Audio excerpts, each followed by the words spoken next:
Magandang hapon mga kalapatids. Paronto tayo ng mga alaga natin para mabatak naman yung katawan nila. Ang oras nga ay 3:45 na ng hapon mga kalapatids. Parondayin natin sila. Ang weather medyo maaraw pa mga kalapatids. Ganadong nyo pa yung mga alaga natin mga kalapatids ha. Salamat sa mga sumusuporta kay Arcelop mga kalapatids. Ang loading nga nila sana Martes, ang bitaw Miyerkules. Pero hindi tayo mag-load mga kalapatids. Sa Biyernes lang ng gabi para ang bitaw sa Linggo. Para matagal silang makapagpahinga mga kalapatids. Bali nga sa Linggo, second laps na ng pan race. Nung first lap nga mga kalapatids, nakapag-lock yung dalawang ibon natin ha. Dalawang Beckard ha. Tapos si Flying Checkered nakauwi dito sa lap natin mga kalapatids. Sabi ko, yung mga alaga nating nipad mga kalapatids, so maganda yan. Para nga mabatak ang kanilang mga katawan. Ang gagawin nga natin mga kalapatids, puro paronda lang tayo itong linggo. Para sa Biyernes, pahinga na sila. Tapos may lulod na sila ng gabi. Abang-abang na naman tayo sa linggo ng umaga mga kalapatids.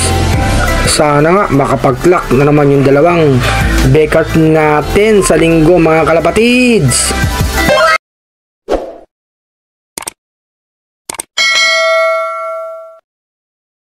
Tiwala lang tayo sa ibon. Sana yung mga ibon yung mga kalapatids makauwi din sa lop nyo at makapag-clock kayo ha.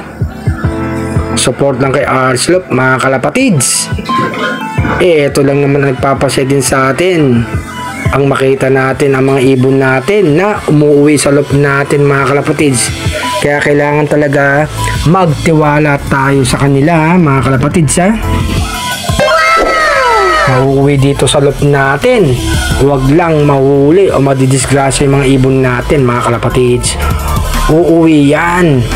Ayaw pa rin mo ba nila mga kalapatids ha. Lipad pa rin ang lipad ha. Maganda yan. Para masanay sa ronda kasi nga ang training ng South lumalayo na mga kalapatids. Kailangan masanay yung tatlong ibon din natin sa liparan. Pati yung mga ibang ibon natin na isasali natin sa Norte. Malapit-lapit na rin ha. Ang training ng Norte mga kalapatids ha.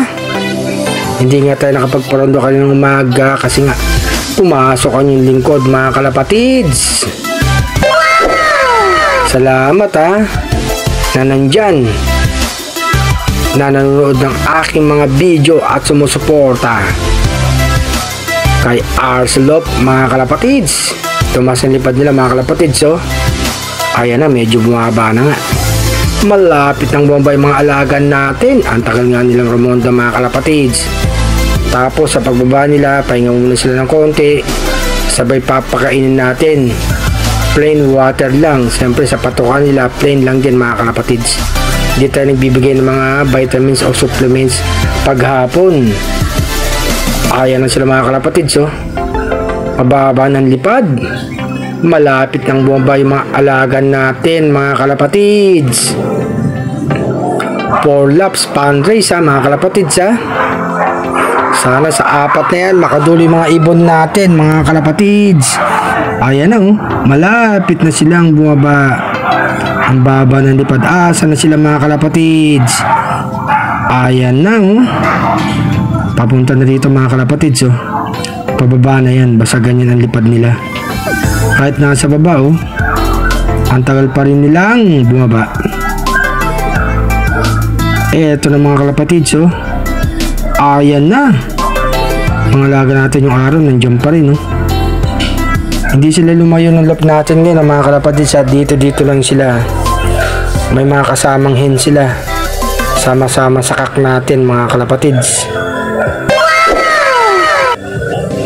Ayaw pa rin bumaba ah. Mukhang kondisyon yung mga ibon natin mga kalapatids ah. Ilang minutes na rin silang lumilipad. Nagpapakitang gilas ah. Malamang mamaya gutom na gutom yan mga alaga natin. At uwaw na uwaw mga kalapatids. Sige pa rin ang lipad ah. Bumaba na kayo dito nang makapagpahinga na sila mga kalapatids. Ayan pa rin, imbis na lumapag na, medyo tumaas pa rin lipad nila mga kalapatids. Ang dami na nila mga kalapatids, oh. Sabay-sabay na. Bali nga naiwan lang dyan yung dalawang paris natin at saka yung isang kak na lalaki mga kalapatids. Lahat pinaronda natin.